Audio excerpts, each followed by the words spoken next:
There is a lot of violence in the Middle East that our country and military are involved with. For 6 years now, we've been sending our troops to fight a war in Iraq.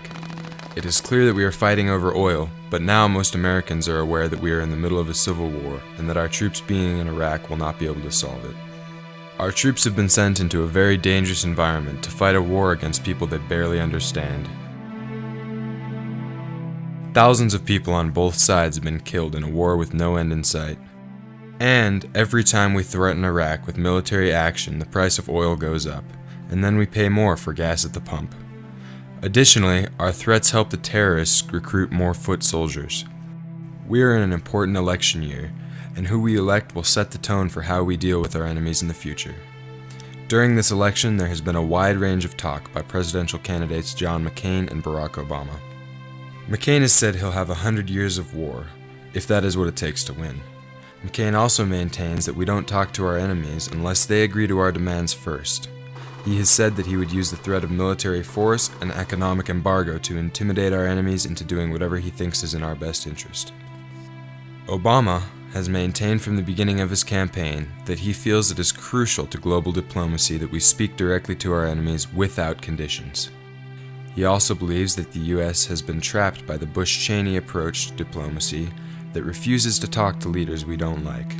Obama has said not talking doesn't make us look tough, it makes us look arrogant. It denies us opportunities to make progress, and it makes it harder for America to rally international support for our leadership.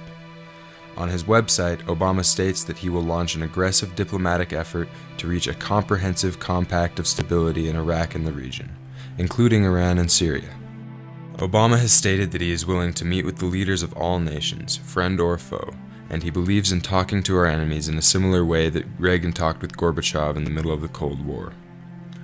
There are many people in other countries hoping for change and that the U.S. will restore its diplomacy in the world.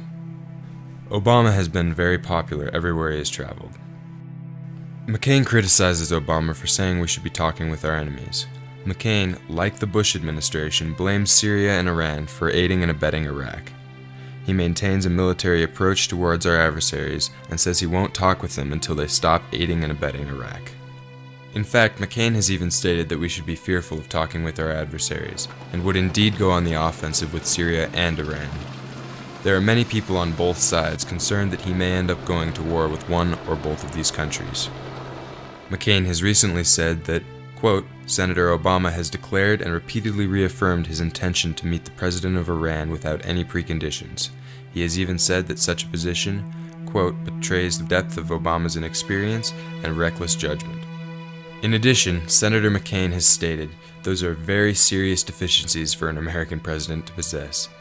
It is interesting to note, however, that other revered presidents have actually done exactly what Obama is proposing, to change how we negotiate with global leaders, saying we should unconditionally sit down and talk with them.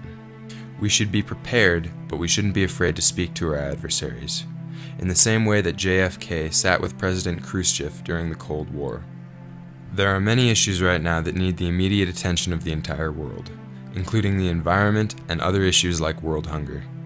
So there are a lot of reasons why we should keep trying to improve our relationships with other global powers rather than further alienate them. If we can't talk with them amicably about things that affect all of us, then where will we be?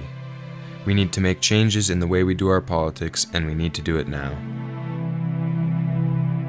Our lives and our future generations depend on talking to our neighbors, both locally and globally. Which candidate are you going to vote for come November?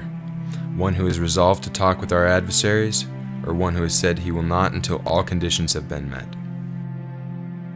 Vote for change this November.